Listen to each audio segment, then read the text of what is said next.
All right. Welcome to the Wonderful Future podcast with Brandon Weaver and Jera Jera Sky.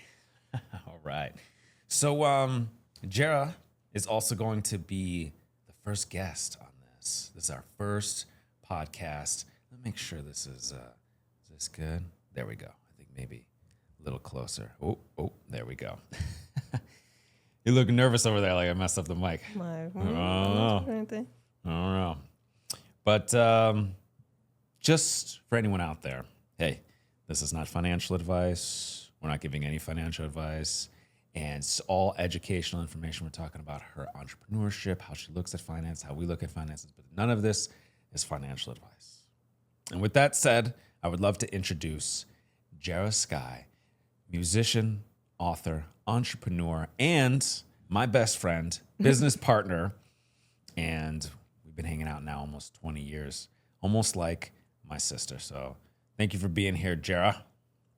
No problem. Thank you for having me. And so why am I here? Like why? Well, I was hoping to start talking to guests, and you're going to be the co-host on this. And you start talking to guests about their entrepreneurship, their work, how they look at retirement, how they look at their finances, how they look at money, business. And so I just passed my Series 65 tests, securities. It's a securities exam for anyone who doesn't know. The Series 65 allows you to register with the state, okay? And once you're registered with the state through a company, through an RIA, you will be able to give financial advice and actually be paid to give that financial advice. So there's a little bit of a pivot, a little bit of a change, and a lot of individuals out there who might be in the educational space who are educating people like this video is and not giving financial advice. They never get the license, and then so they can't actually, give financial advice. My goal is to eventually give financial advice to people, and I'm also studying for my SIE, which would potentially allow me to do more in the financial industry space. And so I love to talk to you about your life and your entrepreneurship. So, hey, if you want to get started, all right? Okay, cool. Okay. So let's start, I think, from potentially a little bit where we met. We were 21, and we were in college. Not meet at 19. We were 21. And you were an entrepreneur at that time, okay, when we met. Yeah. And you had a button business, and you were successful. I'm wondering what your background was like growing up that made you want to be an entrepreneur. Well, I kind of just fell into it because I'm like, when I go back and I look, like my parents worked for other people and things. Like later, my mom tried to do some of her own business stuff, but for the most part, no, it wasn't like in the family or anything. It must just be from like watching stuff on TV and things. And then there's also I did remember this recently, is you remember in school when they gave you those little booklets and you had to go walk around the neighborhood and sell people those like chocolates, the wrapping paper, like all that weird stuff to try to get these like bracelets, right? Do you remember that? Yeah, I do. I do remember that, yeah. So I think that might have something to do with it. I was delivering newspapers, having to go around and collect my money. I had to, so at 14, I'm going around collecting newspapers, money, slanging that stuff around for school for who knows what, right? And then I was like, I should just make some of my own stuff and sell it to my neighbors and make some money. So I feel like that's the first thing. And that was my first business, was like crazy. It was like Jera's Crazy Creations, and it was just like creepy crawlers and like Fimo clay stuff of like craft. Like it was just crafts. We just went around the neighborhood selling like craft stuff, Right. and it worked. Like I was making money, and I was like, excellent. And then didn't do a whole bunch after that, because then started to be the age of like I just had to focus more on school and things. Right. But then when I was in college, then I had jobs. Like I was a lifeguard. I worked at a record store. So I'm working at the record store, right? Mm-hmm. And not very good guy. Working for him. And he's asking me to go look into buttons and see how much it would be for the record shop to just buy its own button maker and make its own buttons to see if there would be more money in that. Right. I do all the research for this, okay? I find out how much button makers is, how much it would cost, we print the stuff, all the things. I do all this work. And as soon as I tell him the price and stuff, he's like, nah, we're just gonna keep buying them from eBay. And at that point, I had been buying, like, my friends had this thing, like everything I bought was from eBay at that point. That was like back when eBay was really freaking cool. Yeah. And like you could just find the weirdest stuff on it. I'm like, they'd be like, where'd you get that, Jera? eBay? And I'm like, yeah. And I was like, man, I'm spending so much money on eBay. I should start selling some stuff on eBay. So I get fired from the record store job for like a weird miscommunication thing. And then I was like, this guy, I'm gonna go buy a button maker. I got money at Christmas. I go buy a button maker. I start making buttons, list them on eBay, immediately sell the first thing I list. And I was like, oh my God, this is gonna work. And I just start making more stuff, selling more stuff, sell it. And it just starts snowballing into like making more things, start doing that. Then it becomes bigger where I'm starting to get businesses in town interested in the buttons. And so I'm selling more like wholesale kind of things. So let me ask you, how old were you at that point? When I first started the button stuff, it was 19. Okay. So the buttons, to be specific, they're pins that you can wear, right? Like a little badge, little flare. Flare, right? Yeah. Right. And so there would be custom things, certain things that people would want in them or fans of or whatever. And logos and right. things. And so you're doing this on eBay. Now, how did people pay you on eBay back then? When I first started, checks and money orders, the things nowadays nobody takes. That's the only way you could, and then I would have to wait for stuff in the mail. Then I'd have to deposit into my bank account, hope it clears. Sometimes stuff wouldn't clear and like they would mess up my bank account. Like I went through a lot of that stuff. And then this is the time when PayPal's coming out. And PayPal is like, hey, we can take your money for you instantly. You can have your money instantly. And I was like, this would be excellent. So I start pushing PayPal on people because one, I can ship their stuff faster and I get my money faster. And it seemed to be safer than like accepting a money order or a check that could be fake or like overdraft. So I was like, it seems safer. Right. So like, I was like really telling all my customers, I was like, use PayPal, try PayPal, try PayPal. People were very reluctant, very not trusting of it. Crazy to think that now. I know, right? Yeah. Yeah. So crazy. So you were at like the forefront of kind of an internet revolution where you were one of the few people utilizing PayPal. You're online, you're selling. PayPal, you owe me money. and yeah, like now everyone, is selling, wants to do internet on the business on the internet, and you were doing it early on. And there was nowhere to learn anything I was doing. There was nobody to like. No YouTube back then. There was Oh my God, that's right. Yeah. YouTube didn't even exist YouTube yet. Back then. So YouTube doesn't exist. Yeah. There is only Comic Sans websites everywhere. That is all there freaking is. Right. Like there is not like now some of that stuff looks like trusted information. Like you go back, you're like, oh, this person wasn't doing it for money. But back in the day, everything looked like a scam. Everything. Right. Yeah. Oh my God. So even so, I wasn't even thinking I need somebody to teach me how to do this. I just knew how to do it. And I don't know how. Yeah. I don't know where that came from. Right. I mean, was there anything in your environment that shaped maybe your risk taking, your risk? Because these were kind of risks, right? How did you feel about doing that? You felt pretty secure at that time? You were living at home? I mean, so when I was 19, it was very, very like, I think like after my parents got divorced when we were 16, 17 was very hard. I feel like 17, 18, we started to be on food stamps and like money was just rough. So like I just had to figure out how to help out and make money. That was also the thing. Like we worked the job and the things, but like I was broke. I was broke. And it's crazy because like from the outside looking in, I feel like people wouldn't have been able to tell, but it definitely was like not eating great, like not having the best, like eating lots of junk food and things because it's cheap, it's easy, it's high calories. And just, I don't know, just doing the things got to do to like get to the next day. Yeah. Yeah. Yeah. I remember Lots of like learning how you get charged when your account overdrafts in the bank, and like then starting to get a credit card and then messing around with that. And that's not a good, but like no other choice. Right. At that point, like. I remember meeting you at that time, right? A lot of ramen back then.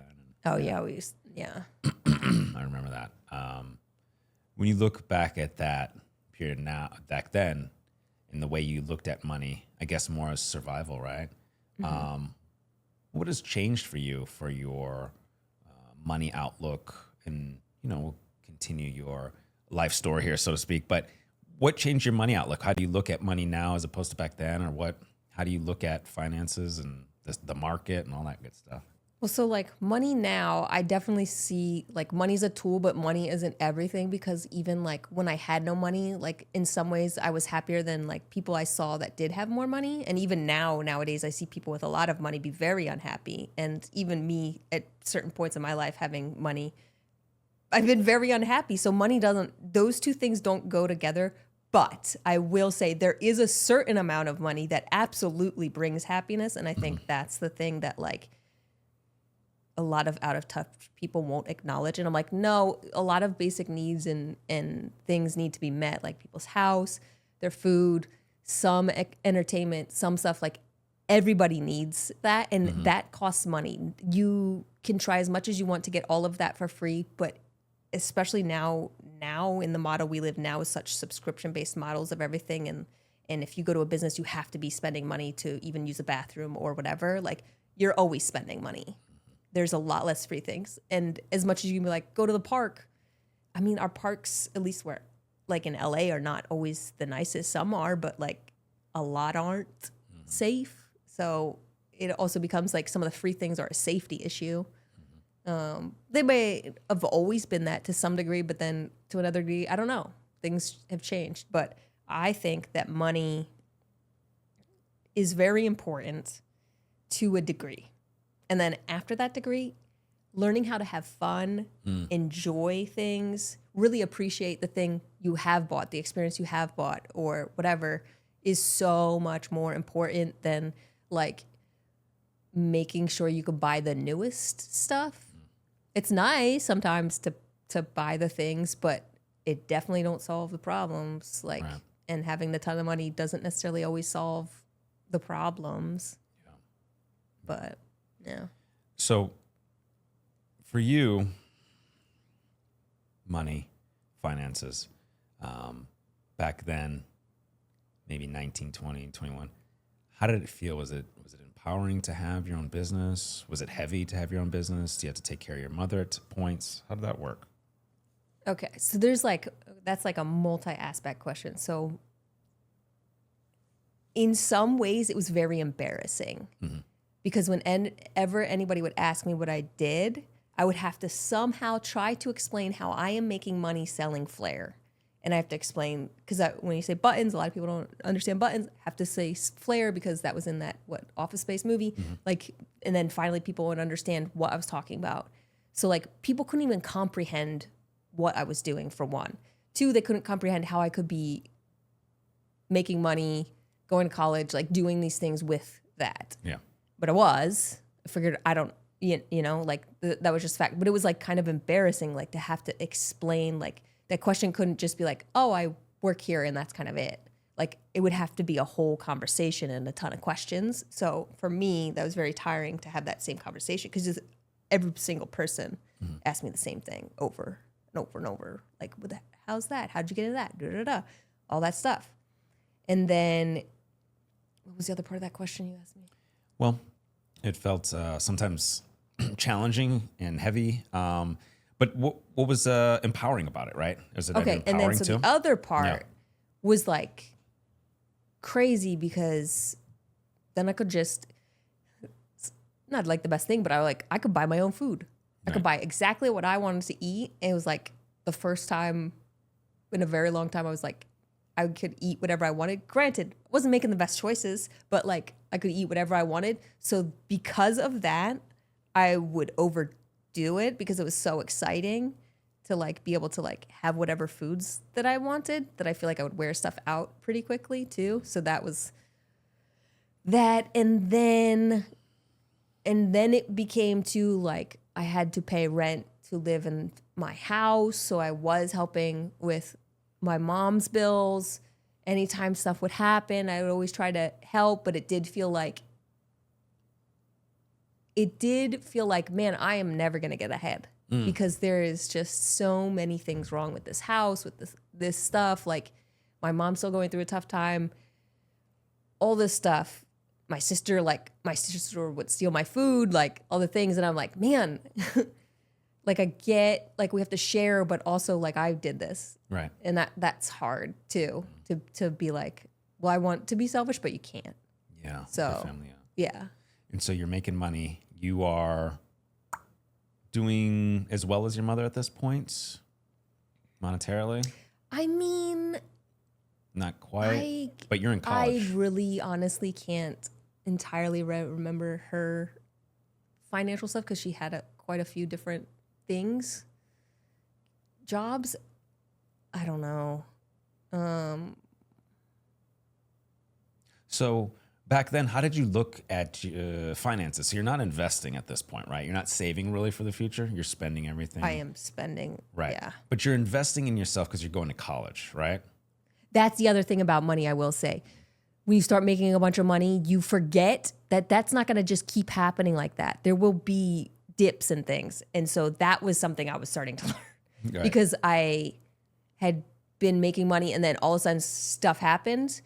They shut down my store and all of a sudden I had no money for like right at Christmas time. I was not going to make any money at Christmas and that was the biggest time. And I was like, oh, wow, okay.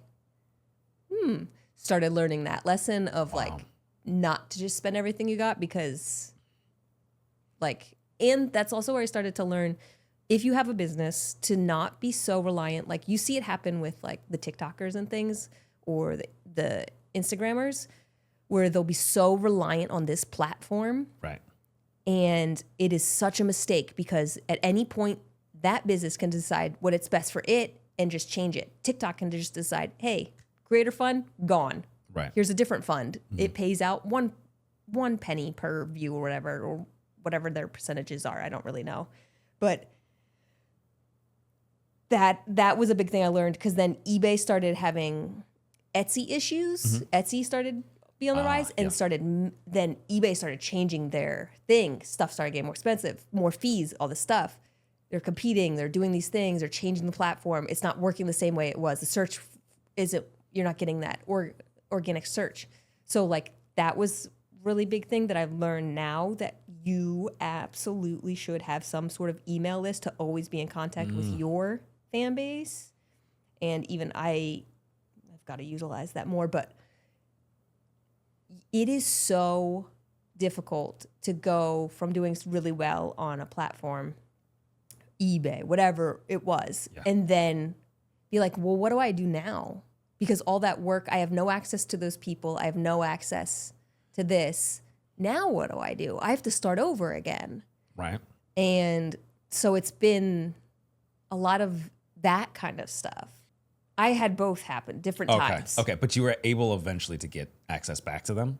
Yeah. Keep working on it? Oh, okay, cool. You That's what I have was to trying to like figure go out. through Like a disputes and right. talking to people in emails and basically begging for your stuff back. So you understand now, you're like, hey, build your own, basically book a business, right? Have your own email list, have contacts to your clients so you can, if you need to be off that platform, you can utilize that and be okay. And it is something that, we have to get better with and make sure, because it's easy to have certain, and back then it's not like you had a lot of CRM options, right? You We also had no social media. It's a weird thing. You can't just then message button clients about here's film stuff I'm working on. Like they do not care.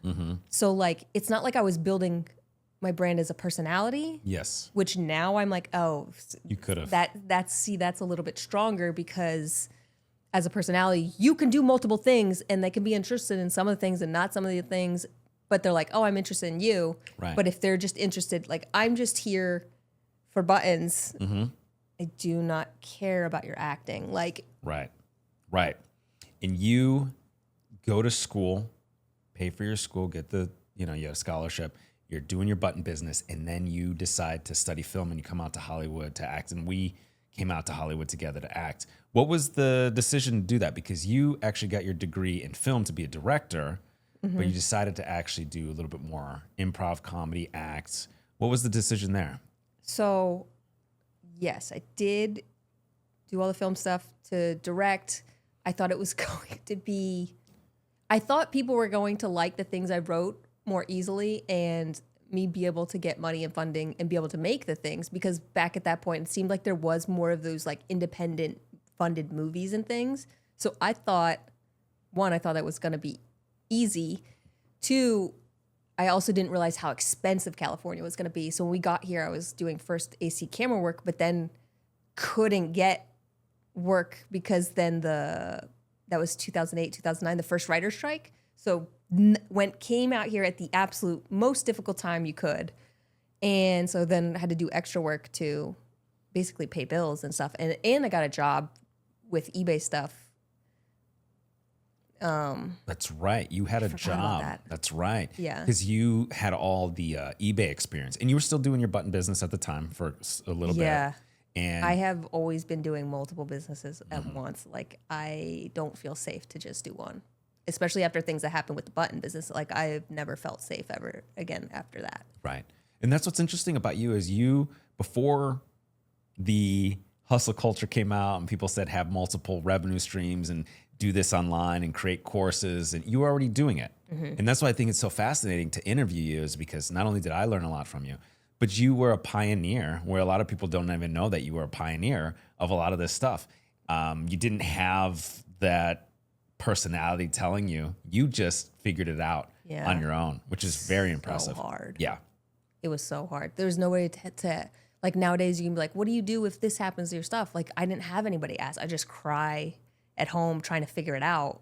Like, what do I do now? Like if I don't have the money, like what do I do to start over? What do I do? Okay, let me get a job to do also while I'm running the business. Okay, let me get 2 jobs. Okay. At one point I had 3 jobs and I also was running the button business just so I could move out of out of New Mexico to California. Right. Like, right. it was- And that's because your button business had taken a bit of a hit. Yeah. Right? When Etsy opened, like that really just shifted things and such. Did you ever go to Etsy to sell on Etsy? Yeah, but it just wasn't. But nowadays, people sell so much stuff on Etsy that is like what I was doing, and you're allowed to do that now. But in the beginning, you weren't allowed. It was supposed to be handmade stuff, but now Right. you have all those like drop ship T-shirts and things and all that. That's basically You're right. what I was doing, was like making stuff, right? Yeah, you were making things. Yeah. But it wasn't like handmade enough. Fascinating. Yeah. It's interesting how businesses will go. They were easy at first, right? And it was making you money and you were selling on eBay. And then all of a sudden, it just didn't quite work out, right? And you had to shift. And so you're an actor. You actually are a successful actor. You go to improv school at the Upright Citizens Brigade, and you book 2 national commercials back to back out here. Yeah. Before that, the reason I switched to, I didn't answer that question. The Yeah. reason I switched to acting and this stuff is because I was on set working crew stuff or doing behind the scenes. And then I started learning about residuals and I was like, wait, so I'm going to do all this work. The actors are going to get all the credit and they're going to keep getting paid for years after. So that's why I switched, because I thought there would be more money. Right. It was a money decision. Yeah. I mean, it was a good entrepreneurial endeavor, because had that panned out, it would have worked well. The industry's changed a lot in Hollywood, so maybe not as economically viable nowadays, but that was a good decision then, because you did get some residuals for the commercial where you were able to kind of move forward with your life a bit. Yeah, No? the commercial did have a life-changing thing. Yeah. So it seemed like Very grateful for that. seems like a good decision. Now, you book these commercials. I think at that time, you shut down your button business around that time, no? Yeah. Yeah. It just wasn't lucrative enough. I didn't feel good about it. I didn't feel like even if it was doing well, like I was starting to get more into minimalism things, and I was just like, I am feeling weird about contributing to people hoarding all this stuff. Like, because I don't feel like these are all that necessary. Right. So like I was going through a weird crisis of that, of like the thing that is helping me some, but also now it's not helping me enough because it's not keeping up with inflation. Like, so. That's a good point. That's interesting you talked about that because I was just thinking about inflation. I was thinking about purchasing power and what I learned in my class, my Series 65. So that when I'm looking at stuff like that in the markets and advising and stuff like that, I'm excited to talk to people about those types of things. Inflation, the purchasing power. Will you be able to retire and maintain the same lifestyle you have? And how do you protect purchasing power? And something that I've learned and looked at, would you like to take a guess at what option out there, what thing can you invest in to outpace inflation? You have any idea? To outpace? To potentially outpace inflation. The books that I read and stuff. What can you invest out there that you can potentially outpace inflation? What outpaces inflation? A politician? Trading? Pelosi? Yeah, probably, right? But that's interesting because politicians they're trading individual stocks. And so ETFs, the broad S&P 500, and the stock market, individual stocks, equities.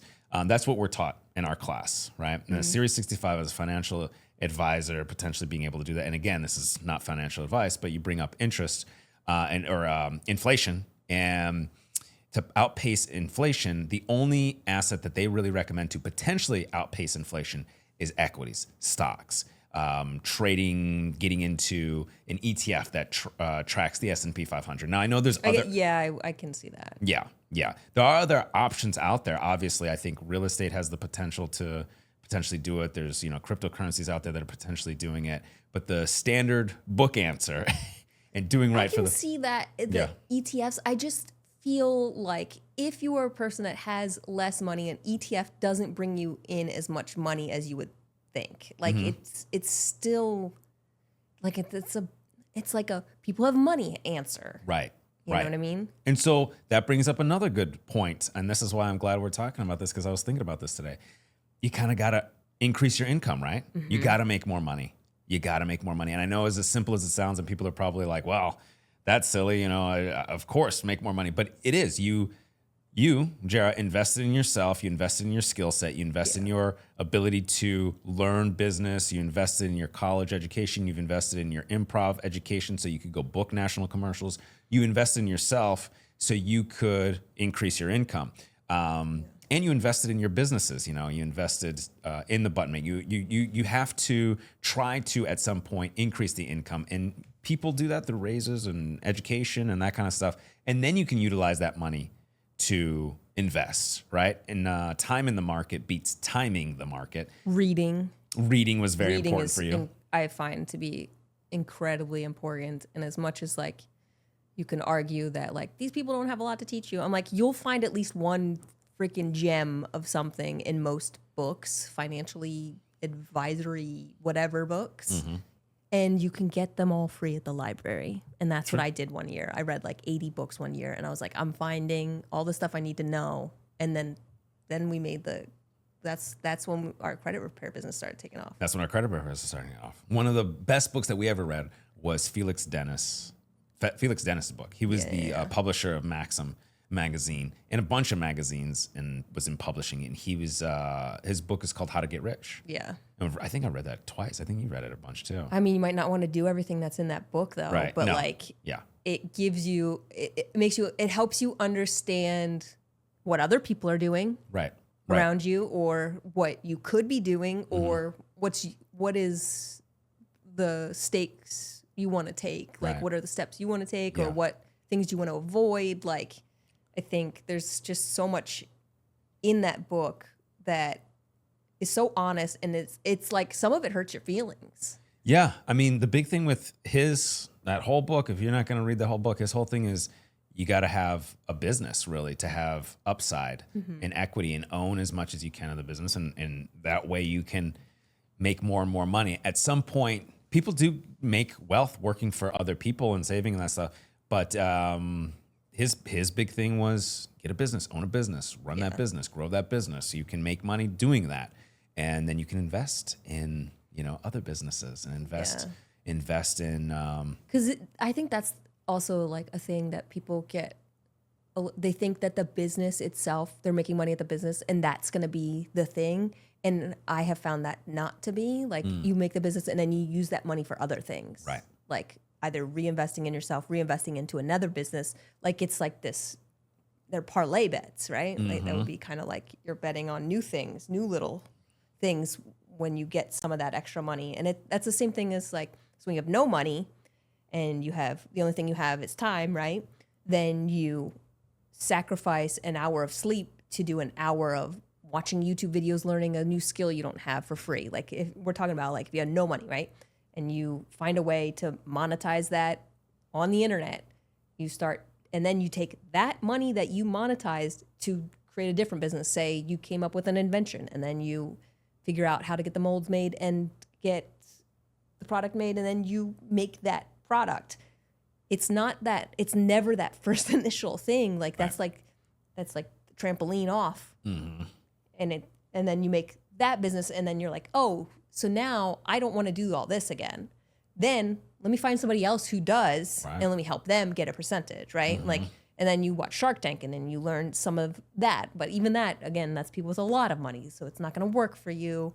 if you don't have that Thing kind of like it's like you have to work your way up. But even on the small end, like, you find somebody else that's doing something that's really passionate about something, and you work with them in a way. Right. And Absolutely. especially if you're not like trying to screw them over, like, usually will benefit both people. Absolutely. And so that's great. That's interesting how you look at money now. How do you look at the markets and investing now? And how do you feel about investing in your If you own have business? any money to invest right now, invest right now. This is not financial This is advice. not financial This is advice. not financial advice. But that's how you're thinking for yourself, right? You're thinking like to be, but now would be a good time because right now it would appear as if everything's taking hits. everything's down. And so basically, So if you do play in that realm of the things, is like, you have to learn to weather storms. It is so easy to buy something when it's starting to go up. Feels great. But then waiting through when it's gone down, waiting through that, not selling it, holding it, hoping, right. and then it go back up, that feeling's way greater. Yeah. So like, learning whatever skill that is Yeah. understanding that if you do start to have any sort of money, you can have swings of like, I lost $30,000 today. Now, oh, no, look at that. I'm up $60,000. Up. Like, it's volatile. Yes. So having So mind stuff. mind regulation, emotional regulation, not panic selling. Time in the market beats timing the market. It's very hard to sell at the top and buy at the bottom, and you want to have time. And so that also comes to earning more, having an income, so you don't worry about your investments. That's challenging. It's not perfect. I understand that the stock market is not a linear line, right? It doesn't go straight up. And so neither will people's finances usually. You've got different things. You purchase a home and now you have kids and they got to go to college, or, you're going to take care of, I have to try to help take care of my mother, and try to figure all that stuff up. So you go up and down, up and down, up and down, but it's hopefully on the way up. It's just not necessarily linear. So weathering those storms, like you say, having a good mindset about things, and then understanding where you are positioned. Some people enjoy the volatility. Some people don't, right? Yeah. Or like taking on debt and Right. right? I'm Yeah. not Risk. one of those people. You don't like to take on debt. Yeah. Because it's risky. Yeah. Yeah. And you've done it before and you didn't like it. But you can make greater rewards doing that. Mm. I definitely have seen it done. Mm-hmm. Like people taking on like flipping houses and turning it into more, like it's definitely possible. People are definitely doing it, but it's your risk tolerance, like you said. Yes. And it's like that mental game of like, if this doesn't work out, will I be okay? Mm-hmm. And I think that's something some people forget about, but then some are just blindly in it, doing it. They don't need to think about that. That's their starting point or whatever. Sure. Yeah. Some people are more risk tolerant. Some people have enough to lose. Some people, maybe if you have a volatile something that you're investing in, maybe you're only investing what you're able to lose in it. And that's what we talk about, the Series 65 and the doing right by our clients and things like that. You want to look at the whole picture of the client, right? You can't just give blanketed statements and say like, oh, everyone get XYZ or everyone do this or whatever. You look at your client and you figure out, hey, this is right for you. You need to be less volatile. You're closing in on retirement. My mother was a good example. She, for some reason, and of course she needs help. She's, going through Alzheimer's and all that. So she needed help. And, she was still in a little bit too aggressive a portfolio. Or a financial advisor and her and I talked, and she got into a more conservative position, more income, more bonds, more debentures, more, that income type stuff that's safe, less equities, less stock. But there still was some equity, still some stocks. So there's some growth. And so when you look at that portfolio, they know that it only in a bad market, it's not going to go down as much. And I think we made that choice right at the right time because the markets have taken a bit of a hit recently. And so I think I protected my mother when I needed to, which was great. But I knew that because of her age, because we have done financials, we've looked at it for a long period of time, then I'm getting educated in it. So I'm glad I was able to protect her when I could. That's another thing I'm going to mention, because we just went through all this stuff with your mom, right? And like that's really started to take a whole different toll on like how we think about how we are in the world and how we invest, how we spend our time, how we spend our money, right? Yeah. Something I think that we hadn't really thought about before is like when we got money, we were like, okay, we got to take care of your health. Absolutely. You have money, take care of your health, because you don't know how long you got with your money. You might make a whole bunch of money and then all of a sudden get Alzheimer's and then you can't. My mother can't spend. She can't go anywhere. She can't anything. Drive. Yeah. And you know it's how very devastating difficult. that It's hard. is? Yeah. It's devastating to watch. And that's also like where it's like, well, will I be okay? Worst case scenario now. Now that's a new worst case scenario I had never even like thought of before. It was like, do all that work, you do all the right things, you save the money, you invest, you do the stuff, and then like you don't get to use it. Yeah. It's very sad. I've asked my mother, because she's with my stepfather, so he takes care of her most of the time. But I've asked her, I was like, well, what do you want to do? You want to come out to California? You want to take a trip? And it doesn't seem like she has any great desire, but I'm trying to figure out how to utilize this. I think she wants a piano, so maybe I can get her a piano from her retirement. She didn't even know she had a retirement for a period of time. Oh, yeah. Yeah, so it's very interesting because I also have that Alzheimer's gene. And so now I know I have to take care of my health. I have to do certain things. I have to make sure that I get the help that I need in every day, every week, every month, every year. They're making advancements. So I hope to be okay. But that does change things for me as well. I was like, well, maybe I should enjoy a little more. Maybe I should, go ahead and enjoy some of these hobbies a little more and do a few more things, because you're only young for so long. Yeah. Right? Yeah. And I think that's another thing that like us learning over the years of like going from having like no money to having some money, right? Is to like not beat yourself up if you want to enjoy some of your stuff, because you worked for it, you earned it, you got it. Like we didn't do no shady shit. Like we weren't the people screwing people over. Like we really just stuck to all the rules and everything. Right. Like, and that's why it's like frustrating sometimes too, because you're like, I worked really hard for this. Yes, absolutely. So come out to Hollywood. You're doing your Hollywood thing. I'm doing my Hollywood thing in Nickelodeon. We eventually leave. I leave Nickelodeon. jump on YouTube. We start our credit repair businesses. We do that together for almost 10 years, really. Like it was a long time. And we were able to do well in those businesses, but we're moving on, to other endeavors. We helped a lot of people. And we helped a lot of people. That was there was the money, but like some of the stories of the things that we got from that, like people don't get that every day. Right. Like people being homeless and then getting off the street and then having a house because we helped them. Like, helping them. I'm like, that was awesome. Like, I don't think, like we talk about how much, like how cool of a thing that was. I know, right?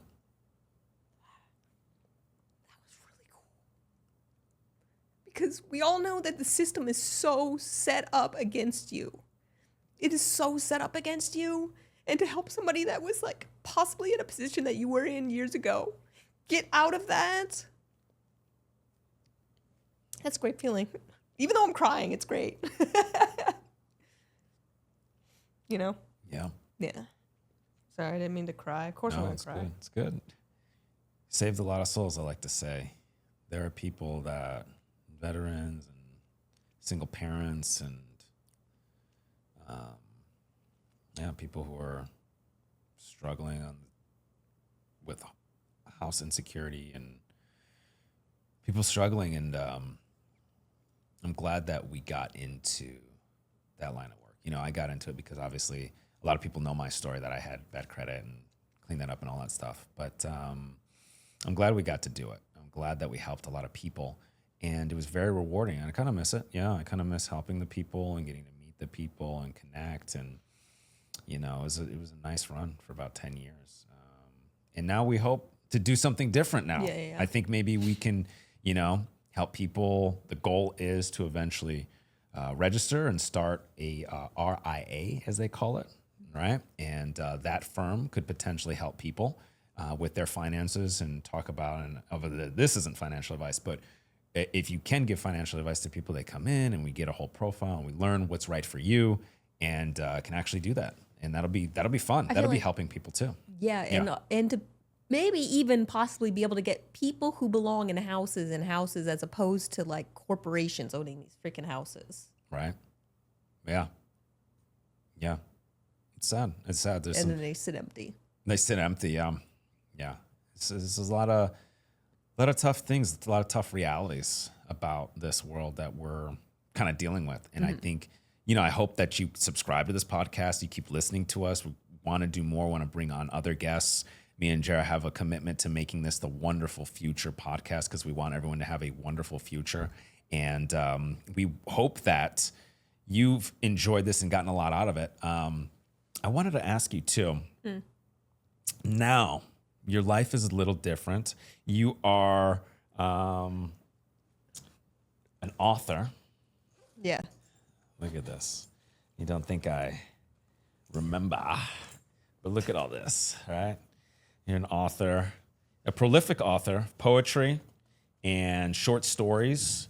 How did you get into this? Because, you're a musician as well. Very artistic. How does all this translate between being this and an entrepreneur and a business person?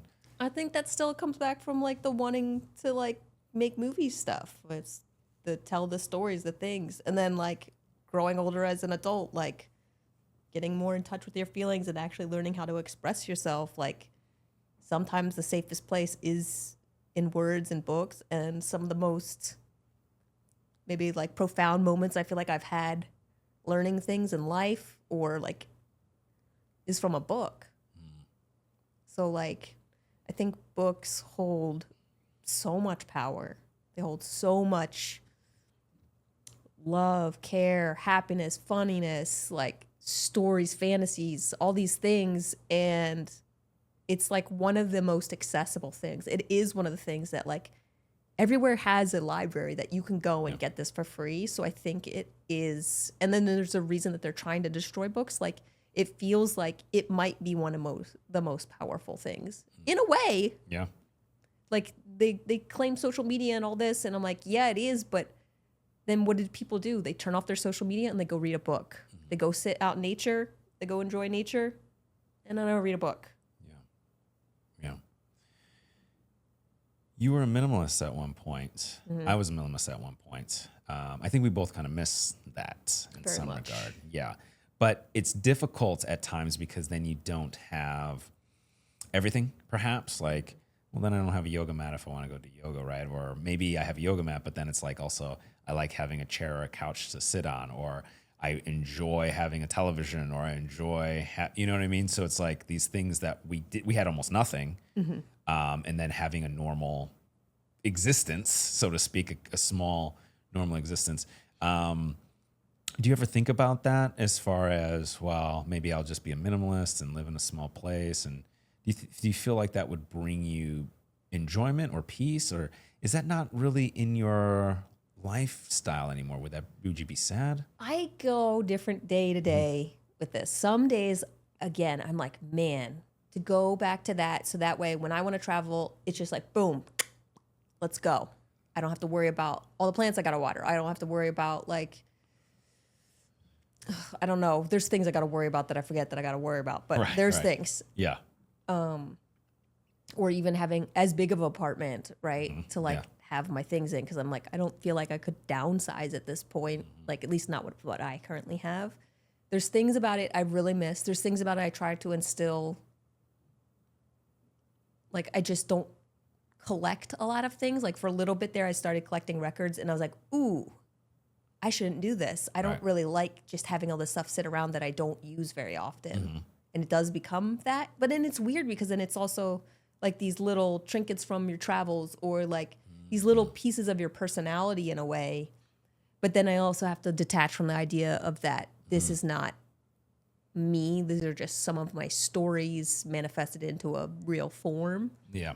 And I do miss that. I think if I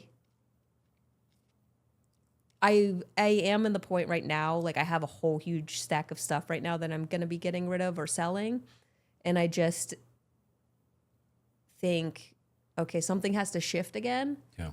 And I think it's finding the balance between minimalism, because extreme minimalism doesn't work. I do like to lounge around sometimes. I like to have a nice chair. Like I don't mind working at a desk. Like I don't want to be working at a coffee shop all the time because people are sick all the time out and about. It doesn't even have to do with the thing. And then it's not always like reliable and you have to go different places, but sometimes you just don't want to leave the house. It's also about my time. Like I don't want to have to be spending, 20 minutes to get to this place, do what I need to do, then 20 minutes to get back. Like I've lost 40 minutes then. Yeah. Not always a loss, but like sometimes it feels like that, especially now I'm counting. We've been paying a lot more attention about our time. I think our time minimalism has become greater. That's true. Getting things Very delivered and that kind of about stuff. time. Yeah, that's a good question there. I mean, how do you view time versus money and vice versa? Because we were just talking about that on the way, and everything's kind of time and money. And how do you look at that? Yeah, for you. Do you value your time more, your money more? I value my time more. I will purposely not even do things that I know can make me money because it just doesn't feel like enough money. And it sounds crazy to think that like I'm like, ugh, like the amount of effort I have to go through for it to be enough money now is weird. Like to move the needle, to make you feel like it's a healthy endeavor, because otherwise you're probably putting out too much life energy and not getting enough life energy back. Well, then dangerous. At some point I'm like, at a certain point I'm like, is this money actually does this change my life? No. And I know like little bits add up to changing your life, but I spent so much of my 20s and my 30s doing that I'm like, 40s, we're doing something else. Right. We're going to do something else. I'm going to try to enjoy as much as possible. I'm going to try to downsize. I am going to try to do my traveling. I am going to try to like really max out on my skills and things. I'm like, I want to at least really spend this chunk of time enjoying things because I feel like I did a lot of things, but so much went by so fast that did I enjoy it as much as I should have? Yeah. Was I as grateful for it as I should have been? Yeah. So that's an interesting question. So then what does success look like to you nowadays? I think nowadays is being able to go do the things I want to do, nowadays I think being successful really includes a bit of working out every day. I think having the time, mental space, the mental energy, the mental determination to do that is so valuable for me, because I definitely have some like focus issues. So like when I find it, when I work out a little bit, at least every single day, I'm at the baseline that most people are normally functioning at. And figuring that out recently was kind of a little depressing, because I feel like, oh, I have to do all of this just to get where you're starting at. Yeah. So that feels like success to even have found that, acknowledged that, taken so much time with myself to have seen that. Yeah. And be like, to recognize that and be able to address it. And now I'm like, oh, from here on, okay. Yeah. That's just part of our day. Yeah. Do you ever feel behind other people because of that? Do you ever feel in some cheated? ways, yes, but in some ways, no. I feel like I have a crazy work ethic, like probably to some a very unhealthy work ethic, but it's very satisfying. Yeah. And I feel like I outpace a lot of people because I am always thinking about, I'm going to have to do this for the rest of my life. I'm not thinking about, I'm only going to do this for 30 days. And this won't really be a part of my life. It's just for a video or whatever. Like, I'm thinking about, if I'm going to do this, am I going to do this for the rest of my life? And even if I don't do it for the rest of my life, I am thinking about, could I maintain this? Is this something I can maintain? Right. That's how I kind of add things in and take things out. And Interesting. Nice. I'm like, whatever the life marathon is, the ultra marathoning, although I don't want to do that. But Right. So is that how you approach your music? So primarily now, what are you doing, right? Music and skydiving. Yeah. What are you up to now? so I'm doing the skydiving. I don't know where the skydiving is for fun. I don't know where that leads, but it is bringing me the most happiness. It is just the most expensive. Right. So I'm like, okay, well, I have to fill up other things because I can't just do this, Yeah. unfortunately, at this And point. it's mostly the wind tunnel, right? Yeah, the wind tunnel. Training. Yeah. Eventually, it might lead to other things. I don't want to say for certain or not for certain right now. I don't know. That's up in the air. But like, it's building my confidence a lot too. So I really enjoy that.